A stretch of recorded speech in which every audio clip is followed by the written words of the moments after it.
What's good, ladies and gents? Welcome back to MKO Boxing, aka MKO Pugilism, where we talk all things boxing. Remember to like and subscribe on YouTube, follow on TikTok, all that good stuff. So let's get into it. It's the afternoon after the night before, or the morning before. So, yeah, early hours of this morning, we had the fight, a great night of boxing.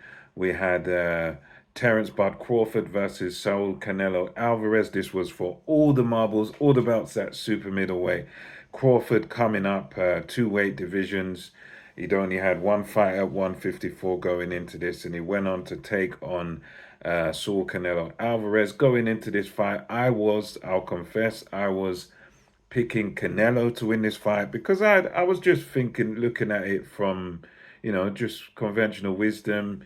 You've got a guy that's been pretty much dominant at his weight, and then you've got another great fighter who's coming up through the weights, but has never been at the champion's weight, has never been at the weight below that. So for me, just going on that information and the fact that Canelo's never really been rocked, never been down, never really been hurt in a fight. And I thought, Crawford would do well in a fight, but it would just become a bit too much for him eventually. That was my thinking going into it. I thought Crawford would lose on points, but boy, was I wrong.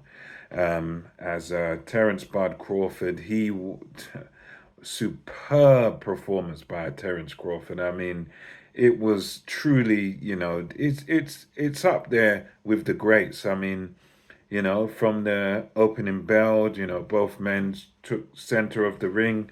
No one was really giving much ground. Canelo was in his typical self, low volume, but you could tell Canelo was, pouring with the left hand, pouring with the left jab, and then looking to land power shots.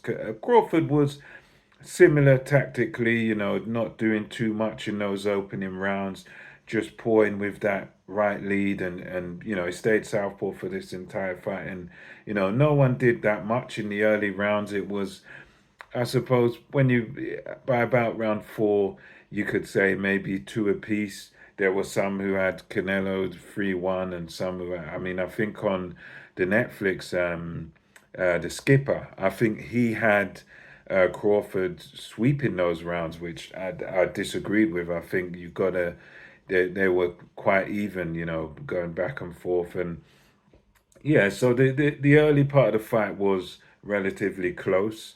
It kind of went back and forward. Both guys, Crawford showed he's not afraid, stayed in the pocket sometimes, but bits of movement and landing combination. You could tell the difference in speed was there, that Crawford was clearly the faster man, but you could tell that there was authority in the punches Canelo threw. So as the fight progressed, Canelo kind of stayed low volume.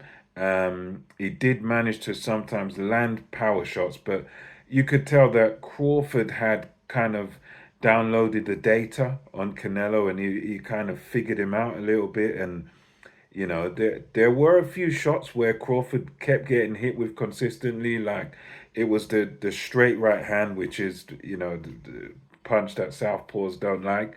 And it was also that kind of looping right hand that Crawford would get caught with sometimes. But to his credit, even when he was getting caught, he would kind of get caught leaning away from the punch, and so he seemed to be quite happy to and quite able to take it. And as the fight progressed, when we got to round sort of five, six, seven, Crawford sort of then began to take over the fight and come into his own, because what he was doing was he was at many times sort of throwing caution to the wind. So using that jab, using that lead right hand, that right jab, and poking that out towards Canelo, and winning that battle of the jabs. And with Crawford, what he'd do is every time Canelo would have a bit of success, he would then throw a combination, which is one of the things I was sort of talking about in the lead up to this, that Crawford needs to throw punches in bunches, throw combinations on Canelo,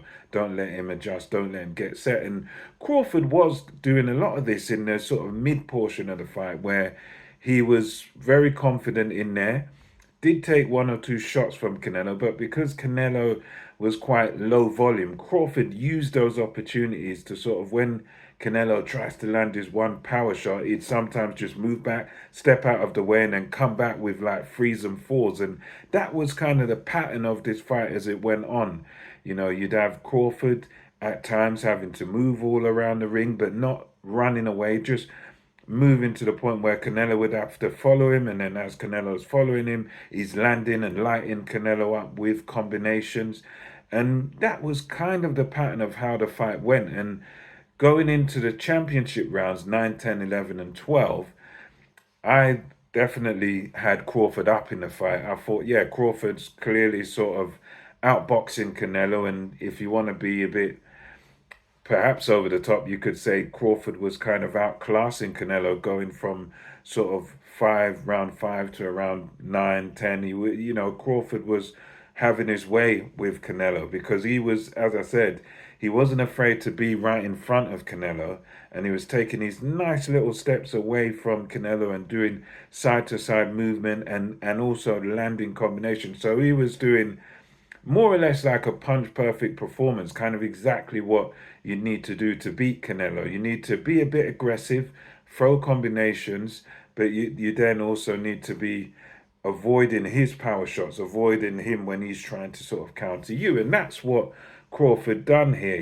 He was able to move a bit, but also stand his ground and have fights with Canelo. I was impressed with him as we went to, 9, 10, 11, 12. There were times in there when it got tough and when, Canelo would sort of set his feet and want to punch, and Crawford would go in with him at close range and punch up close and throw combination up close.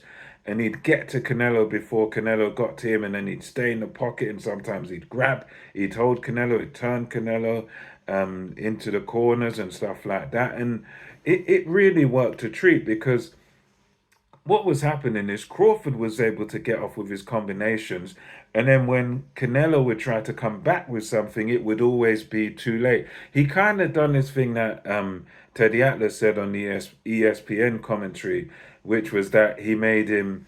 To sum up the fight, it's like he made Canelo come up $1 short and a day too late. So basically saying that, yeah, there was some good work from Canelo, but Crawford was that good and that one step ahead of him every time. So every time it's like you're trying to make a payment, you're $1 short, you can't make the payment. You try to get somewhere, you're a day too late. And that was kind of the story of this fight. It was the sweet science, brilliant combinations by Terrence Crawford all the way through the fight. And what he done that really sealed the deal for me, and I believe for the judges, was that in those championship rounds, he stood right in the pocket with Canelo, and he had a fight with him. And he had it in his terms where he'd tuck up nice and tight defensively, but he'd light Canelo up with combinations. Then he'd get right close into Canelo's face, and then Canelo tries to land his one or two punches, couldn't do it. And then Crawford steps away, step back in again, bam, bam, bam, bam, bam, combinations. And he was lighting Canelo up with combinations. And to my surprise, it looked like he might have. I don't know for a fact that he hurt Canelo, but there were times in there where Canelo was visibly frustrated and Crawford would punch him and he'd kind of move back. It wasn't in a state where he was stunned, but you could see in there that he was very tired, Canelo, because every time he's going to his corner, breathing heavy, even from the mid rounds.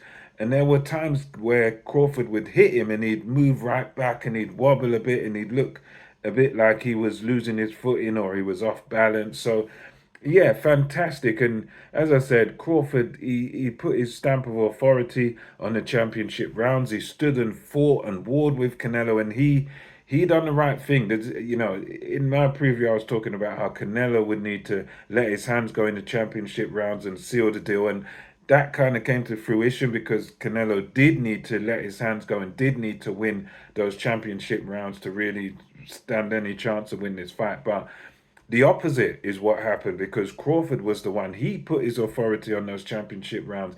He let his hands go in those championship rounds, and there was nothing Canelo could do about it. He tried to come back with hard shots, but he was always too late. He was always that one step behind Terrence Crawford. So, yeah, overall, a masterful performance by Terrence Crawford, punch perfect. And he proved that he could take what Canelo gave him and he proved he could deliver his own shots, and he proved, what if nothing else, that he punches hard enough to get your respect, and he won it, and it wasn't no split decision, it was a unanimous decision. I think one judge had it 115, 113. The others had it 116, 112. At least one of them. I think it was the other way around, sorry. 115, 113 twice, and 116, 112 on the other judge's scorecard, which for me, that was the closest. 116, 112, sort of 8-4. That's how I sort of had it. So, yeah, fantastic, amazing performance by Terrence Crawford. And this, for me, it doesn't make him the greatest of all times, but it does put him in that conversation with the all-time greats, because he's done, what most people can't.